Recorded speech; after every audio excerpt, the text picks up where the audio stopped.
चलिए, इससे के पहले मैंने औसत चाल पर पहला क्लास डाल दिया हूँ। डिस्क्रिप्शन बॉक्स में लिंक दे दिया हूँ, वहाँ से जाके आप देख लेना। पहला सवाल देखते हैं। रघु ए से बी तक 20 किलोमीटर पर आवर की चाल से, बी से सी 15 किलोमीटर पर आवर की चाल से, सी से डी 30 किलोमीटर पर आवर की चाल से तय करे। यदि ए बराबर बी बराबर सी बराबर डी यानी डिस्टेंस बराबर है तीनों का, तो पूरी यात्रा के दौरान औसत चाल देखिए।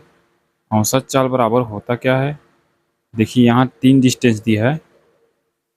एक मिनट। तो औसत चाल का फार्मूला क्या हो जाएगा? एवरेज स्पीड का फार्मूला टोटल टाइम यानी कुल दूरी,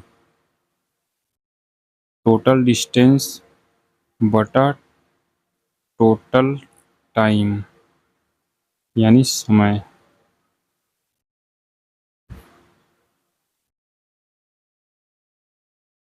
तो अगर मैं इसको ए से बी मानूं, बी से सी और सी से डी, तीनों दूरी बराबर है। तो देखिए, सबसे पहले मैं चाल देखूंगा। यहाँ 20 किलोमीटर है, यहाँ 15 किलोमीटर पर आवर है, यहाँ 30 किलोमीटर पर आवर है। तो आप क्या कीजिए, यहाँ से 15 किलोमीटर पर आवर की चाल जाता है, बी से सी ये 20 किलोमीटर पर आवर की चाल से जाता है, यहाँ 15 किलोमीटर पर आवर की चाल से जाता है और यहाँ 30 किलोमीटर पर आवर की चाल से जाता है। तो आप ऐसी संख्या मानिए जो तीनों से कट जाए, यानी इनका एलसीएम 20, 30 और 15 का एलसीएम क्या होगा? 60 होगा। ठीक है, तो 60 दूरी है, तो दूरी माना हूँ मैं, तो 60 दूरी ये भी होगा क्योंकि तीनों की दूरी बराबर है।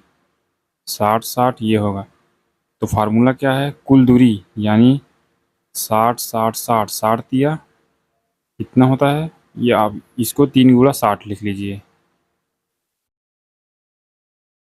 और समय क्या होता है? टाइम बराबर डिस्टेंस बाय स्पीड। अगर टोटल टाइम 60 किलोमीटर है और स्पीड 20 किलोमीटर पर आवर है, तो ए से बी जाने में कितना समय लगेगा?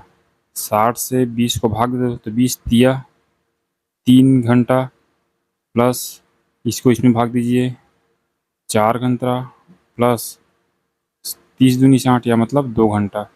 बस यही इस सवाल का आंसर है। तो 180, 4 3 7 और 2 9 यानी 20 किलोमीटर पर आवर इस सवाल का सही जवाब है। उम्मीद करता हूँ ये सवाल आपको समझ में आ गया होगा। चलिए अगला सवाल देखते हैं। सेम सवाल है ये भी। एक विमान किसी वर्गाकार मैदान के चारों तरफ की चारों भुजाओं के संलग्न,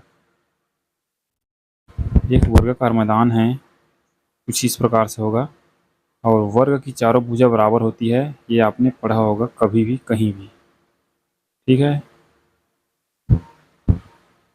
तो 150 kilometre per hour, 300 kilometre per hour, 450 kilometre per hour और 600 किलोमीटर पर आवर की चाल से उड़ता है। तो वर्गाकार मैदान के चारों ओर घूमने में औसत चाल, औसत चाल मैंने क्या बताया था? एवरेज स्पीड, टोटल दूरी, टोटल डिस्टेंस बटा टोटल टाइम। ठीक है, अगर इसको मैं ए बी सी डी मान लेता हूँ, तो ए से बी जाने में उसको 150 किलोमीटर पर आवर लगा और यहाँ 300 लगा और यहाँ 450 लगा और यहाँ 600। तो आप क्या कीजिए, इनसे कटने वाली कोई संख्या मान लीजिए। तो इनका एलसीएम, तो देखिए सबका जीरो छोड़ दीजिए आप, यहाँ जीरो छोड़िए, यहाँ जीरो, यहाँ जीरो, यहाँ जीरो।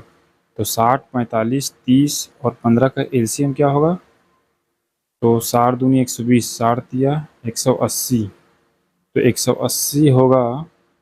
ठीक है, 180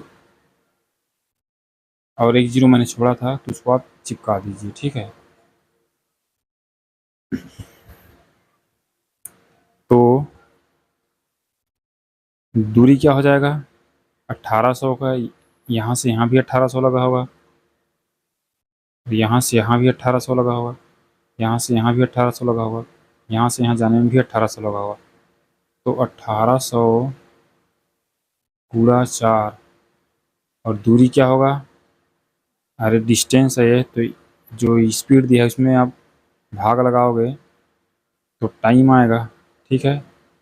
तो अगर मैं 1800 को 1.5 से भाग दूँ तो कितना आएगा, जीरो से जीरो खत्म हो जाएगा, 15 कम 15 और 15 दूनी यानी 12 प्लस 300 में भाग लगाऊंगा तो 6 बार में, प्लस 45 में, सॉरी 450 में लगाऊंगा तो कितने बार में जाएगा,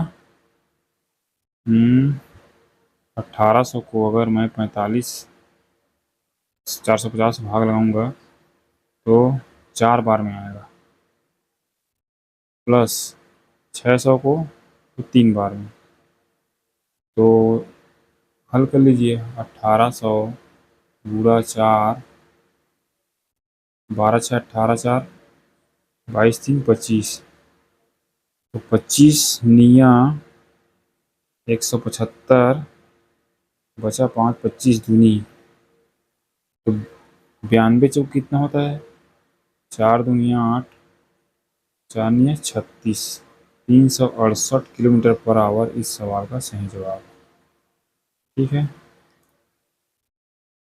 देखिए वर्गाकार मैदान है तो चारों भुजा तो बराबर होता है, तो दूरी भी इस ये भी 1800 होगा, ये भी 1800, ये भी 1800, ये भी 1800, इसलिए मैंने 1800 गुणा 4 लिखा है यहाँ पे, ठीक है। उम्मीद करता हूँ ये सवाल आपको ठीक लगा होगा, ठीक है।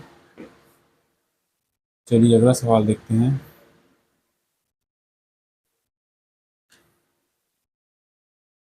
एक आदमी एक समबाहु त्रिभुज, देखिए समबाहु त्रिभुज की तीनों भुजा आपस में बराबर होती है। भुजाओं से अगर मैं ए बी और सी मान लूँ तो भुजाओं से 12 किलोमीटर पर आवर, इसको आप 12 किलोमीटर पर आवर मान लीजिए, 24 किलोमीटर पर आवर मान लीजिए, और यहाँ 8 किलोमीटर पर आवर मान लीजिए कि चाल से यात्रा करता है, तो औसत चाल देखिए। अब मैंने क्या बताया था, इनका एलसीएम ले लीजिए दूरी, तो 8 12 और 24 का एलसीएम 24 ही होगा। ये तो एक का डिस्टेंस है, यहाँ से यहाँ जाने में 24, और समबाहु त्रिभुज की तीनों साइड बराबर होती, तो ये भी 24 होगा, ये भी 24 होगा, तो टोटल दूरी कितना होगा, औसत चाल क्या होता है, टोटल डिस्टेंस बटा टोटल टाइम, ठीक है। तो क्या होगा, यहाँ पे 24 का गुणा 3 में कर देता हूँ, और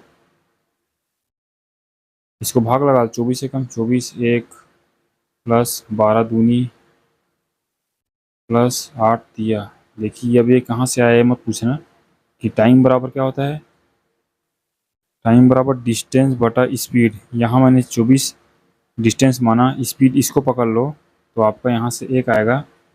अगर डिस्टेंस मैंने 24 माना, जो स्पीड है इसको 12 माना, तो यहाँ 2 आएगा, तो इसको हल कर लीजिए। 24 दिया कितना होता है 72, और 3 2 5 और 1 6, तो 12 किलोमीटर पर आवर इस सवाल का सही जवाब है, ठीक है। चलिए अगला सवाल देखते हैं। एक कार 40 किलोमीटर की दूरी 10 घंटे में, अगला 20 किलोमीटर की दूरी 5 किलोमीटर पर आवर की चाल से, अगला 50 किलोमीटर की दूरी 10 किलोमीटर पर आवर की चाल से तय करे, तो उसका औसत चाल बताइए। देखिए औसत चाल क्या होता है, टोटल डिस्टेंस बटा टोटल टाइम, ठीक है। यहाँ इस बार डिस्टेंस अलग अलग दिया है, यहाँ डिस्टेंस कितना है 40 किलोमीटर, और ये कितना है अगला 20 किलोमीटर है, और फिर अगला कितना है 50। अब आपको टाइम निकालना है, टाइम निकालने के लिए क्या होता है, टाइम का फार्मूला डिस्टेंस बाई स्पीड होता है।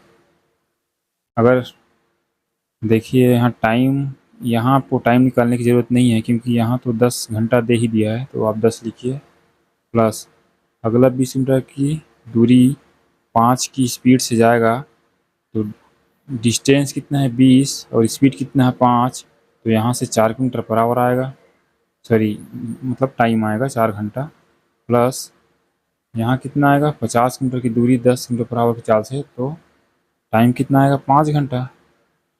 अब इसको हल कर लीजिए, 50 और 20 70, 110 बटा 10 या 14, 14 5 19 किलोमीटर पर आवर, यही आपका आंसर है।